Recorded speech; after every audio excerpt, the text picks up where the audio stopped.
शिवसेनेची मातोश्रीवर सुरू असलेली महत्त्वाची बैठक संपली आहे। या बैठकीमध्ये उद्धव ठाकरेंनी पदाधिकाऱ्यांना काही आदेश दिलेत। मंत्र्यांना ग्रामीण भागात प्रचार करावाच लागेल असे आदेश उद्धव ठाकरेंनी दिले। आपण अधिक माहिती घेऊयात। आमचे प्रतिनिधी दिनेश दुखंडे सध्या आपल्या संपर्कात आहेत। दिनेश, ही बैठक संपली आहे, काय अधिक माहिती आहे? हो, काही वेळापूर्वीच ही बैठक संपलेली आहे आणि आता शिवसेनेचे मंत्री मातोश्रीमधून बाहेर येऊ लागलेले आहेत।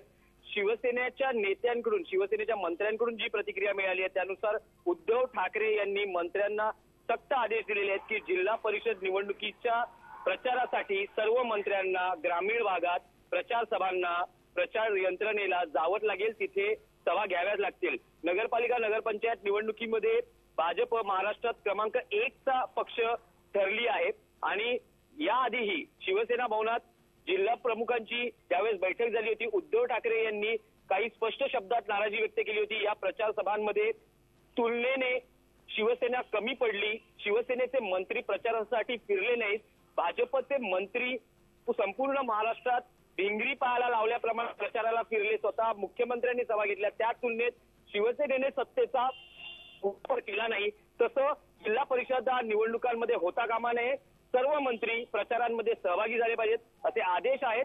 तसंच युतीच्या बाबतीतही अंतिम निर्णय हे उद्धव ठाकरे यांनाच देण्यात आलेले आहेत। धन्यवाद दिनेश, या सविस्तर माहितीसाठी। आपण पाहतोय मातोश्रीवरची ही महत्त्वाची बैठक संपली आणि जिल्हा परिषद निवडणुकांसाठी मंत्र्यांना ग्रामीण भागात प्रचार सभा घ्याव्याच लागतील असे सक्त आदेश उद्धव ठाकरेंनी शिवसेनेच्या मंत्र्यांना दिल्याचं सध्या कळत आहे। झी 24 तास रहा एक पाऊल पुढे।